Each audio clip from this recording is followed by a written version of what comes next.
Hello प्यारे साथियों, आज हम लोग रेनबो क्लास 11 की किताब है, बुक है। पार्ट वन 11 के लिए और पार्ट 2 12 के लिए है। तो क्लास 11 का first chapter animal in prison Pandit Jawaharlal Nehru के द्वारा लिखा गया है।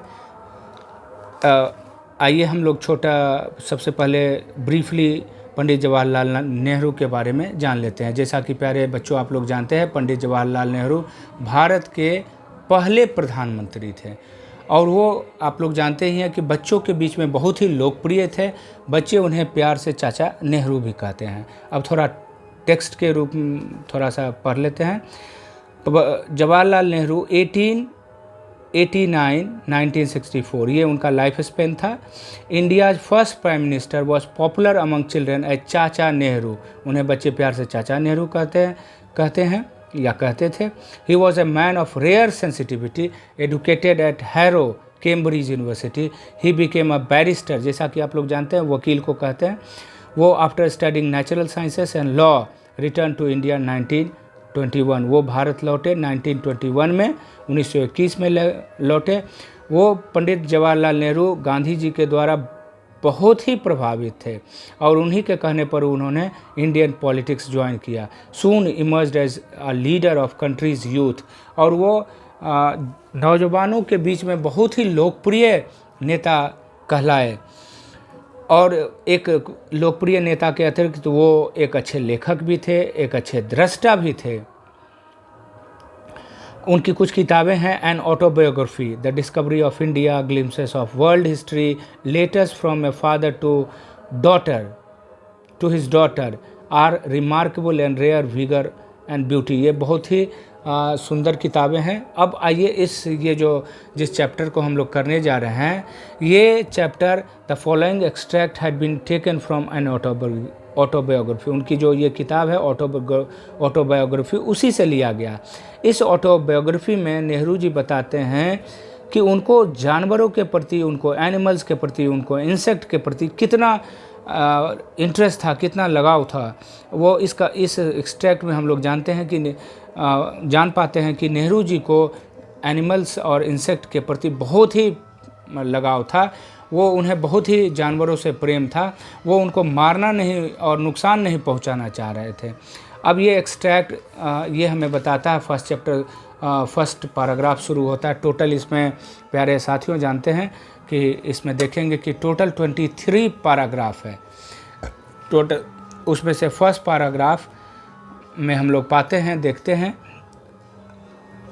कि इस समय जब वो भारतीय पॉलिटिशियंस को जानते हैं कि अंग्रेज़ उनको जेल भेज दिया करते थे। अंग्रेज़ भारतीय कैदी और यूरोपियन कैदी के बीच में भी बहुत डिस्क्रिमिनेशन करते थे, बहुत भेदभाव करते थे।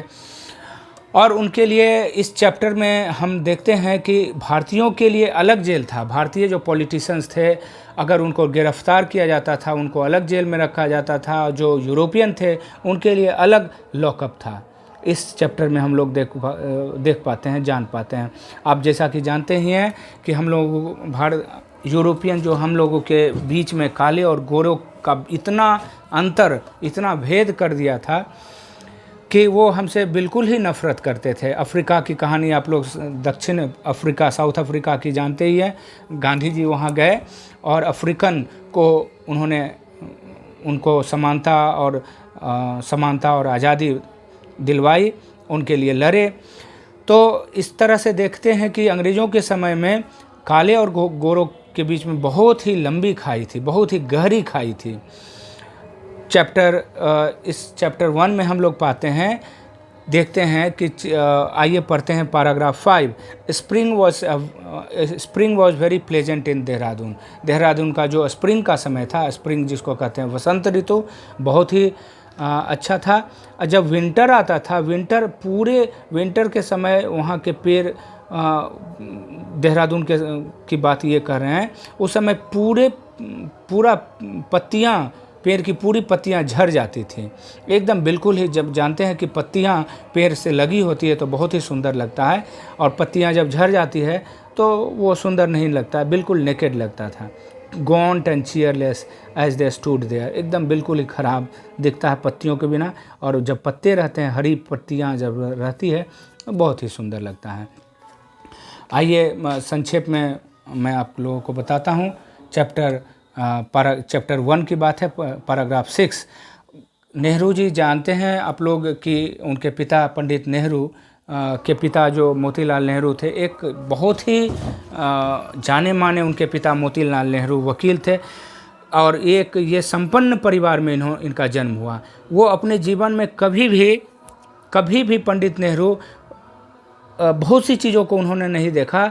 उनमें से एक ये था कि आम के पत्ते लाल भी होते हैं, वो अपने जीवन में कभी नहीं उन्होंने देखा था। वो पहली बार जब देहरादून में वो आए तो उन्होंने देखा, उन्होंने अनुभव किया कि पेड़ जो आम के पत्ते हैं शुरुआती दौर में जब वो निकलते हैं तो वो लाल होते हैं, उसके बाद धीरे धीरे वो जैसे ही मैच्योर होता जाता है और वो फिर अपना जो नेचुरल कलर है उसको वो ले पाता है।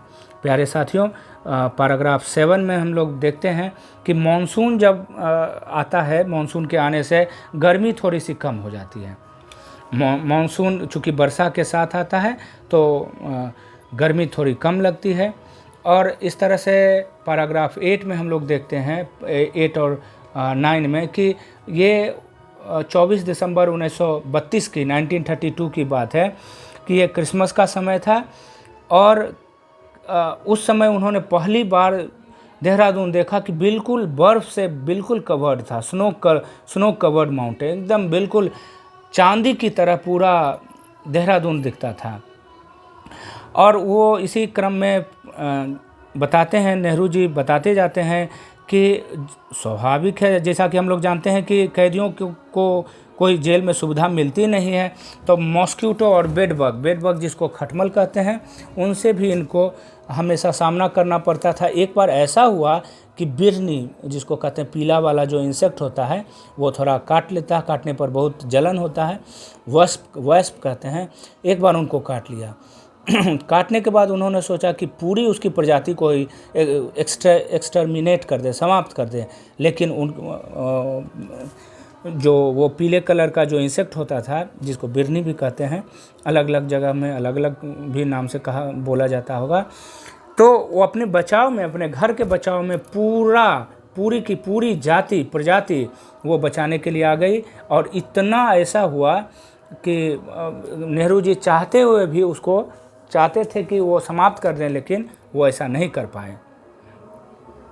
प्यारे साथियों, उसके बाद हम लोग आगे का चैप्टर एकदम संक्षेप में मैं आपको बताते जाता हूँ।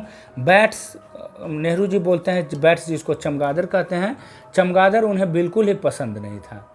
और पैराग्राफ 12 में हम लोग देखते हैं कि बहुत सी चीज़ें, चूँकि वो एक संपन्न परिवार में जन्म लिए थे, उजले कलर का वाइट एंट वो अपने जीवन में कभी भी उन्होंने नहीं देखा था। और देहरादून एक तरह से कहिए कि जेल तो किसी के लिए फॉर्चून नहीं हो सकता है, लेकिन उनके एक राइटर के लिए वो कहे कि ये ब्लेसिंग भी था, मेरे लिए एक जीवन का एक नया अनुभव था। बहुत सी चीज़ें वो पहली बार देखे। एक बार की बात है कि स्क्वायरल, वो जब वो देहरादून में थे, तो देहरादून के बाद वो एक बार की बात है कि वो जब लखनऊ जेल में थे, तो इनको इस चैप्टर से हम ये पाते हैं कि नेहरू को जानवरों के प्रति, इंसेक्ट के प्रति, नेचर के प्रति बहुत ही प्रेम हुआ करता था।